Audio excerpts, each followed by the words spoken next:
Oke, Assalamualaikum warahmatullahi wabarakatuh. Saya Vira Pertiwi dengan NIM 2022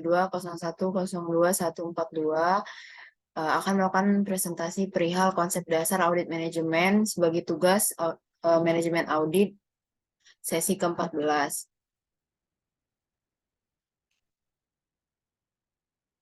Di sini saya akan menjelaskan dalam rangka memastikan jalannya operasional sesuai dengan rencana, maka diperlukannya pengawasan dan pengendalian manajemen yang memadai.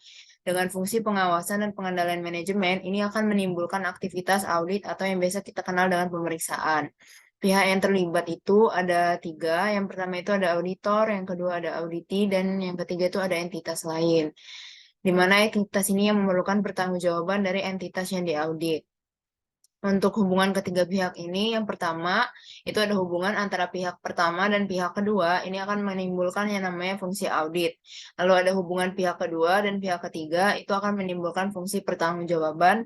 Dan yang terakhir itu ada hubungan antara pihak pertama dan yang ketiga, itu akan menimbulkan fungsi pengesahan.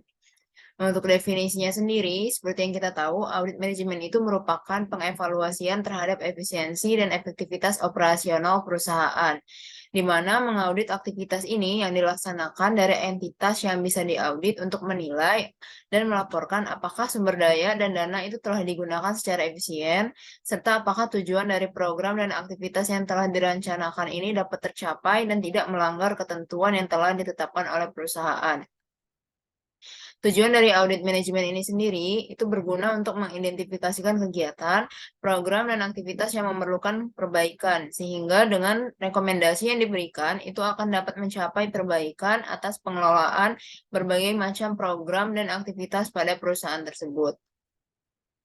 Seperti yang kita tahu, tipe audit itu ada 4, di mana yang pertama itu ada audit atas laporan keuangan, di mana pelaksananya itu ada auditor eksternal, dengan tujuannya menentukan apakah laporan keuangan yang telah diauditi itu telah disusun sesuai dengan prinsip-prinsip akuntansi yang berlaku umum.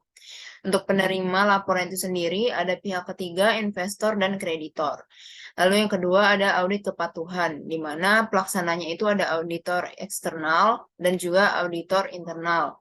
Tujuan auditnya ini sendiri itu menentukan tingkat kepatuhan suatu entitas itu terhadap hukum, peraturan, kebijakan, rencana, dan prosedur. Untuk penerima laporannya sendiri itu ada manajemen entitas yang bersangkutan dan juga pemerintah.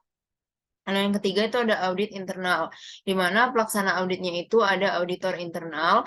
Dengan tujuan auditnya sendiri ada 5. Yang pertama itu ada menilai keandalan laporan keuangan. Yang kedua menentukan tingkat kepatuhan suatu entitas terhadap hukum, peraturan, kebijakan, rencana, dan prosedur. Yang ketiga itu menilai pengendalian internal organisasi. Yang keempat menilai efisiensi dan efektivitas penggunaan sumber daya. Dan yang terakhir itu ada program peninjauan terhadap konsistensi Basil dengan tujuan organisasi. Untuk penerima laporannya sendiri itu ada manajemen dari entitas yang bersangkutan. Lalu untuk tipe audit yang terakhir itu ada yang kita kenal dengan audit manajemen atau bahasa lainnya itu ada audit operasional, di mana pelaksana auditnya sendiri itu bisa menggunakan audit eksternal atau auditor internal, di mana tujuannya untuk menilai efisiensi dan efektivitas penggunaan sumber daya. Untuk penerima laporannya sendiri itu adalah pihak manajemen dari entitas yang bersangkutan. 3 elemen pokok yang harus kita ketahui terhadap audit manajemen ini. Yang pertama ada kriteria, di mana kriteria itu sendiri memiliki pengertian sebagai standar atau pedoman bagi individu atau kelompok dalam suatu perusahaan untuk melaksanakan aktivitasnya. Lalu yang kedua itu ada penyebab, di mana tindakan atau aktivitas yang telah dilakukan oleh individu tersebut di dalam suatu perusahaan. Yang ketiga itu akibat, di mana perbandingan antara penyebab tadi dengan kriteria yang berhubungan dengan penyebab tersebut. Untuk prinsip dasar itu sendiri, audit manajemen ini dititik beratkan pada pada objek yang mempunyai peluang untuk diperbaiki. Lalu prasyarat penilaian terhadap kegiatan objek audit mengungkapkan dalam laporan atas adanya temuan yang bersifat positif, identifikasi individu yang bertanggung jawab terhadap kekurangan-kekurangan yang terjadi, penentuan tindakan terhadap petugas yang seharusnya bertanggung jawab, lalu ada pelanggaran hukum dan penyelidikan dan pencegahan terhadap kecurangan. Sekian presentasi yang bisa saya berikan. Semoga ini dapat memberikan informasi kepada pihak yang banyak.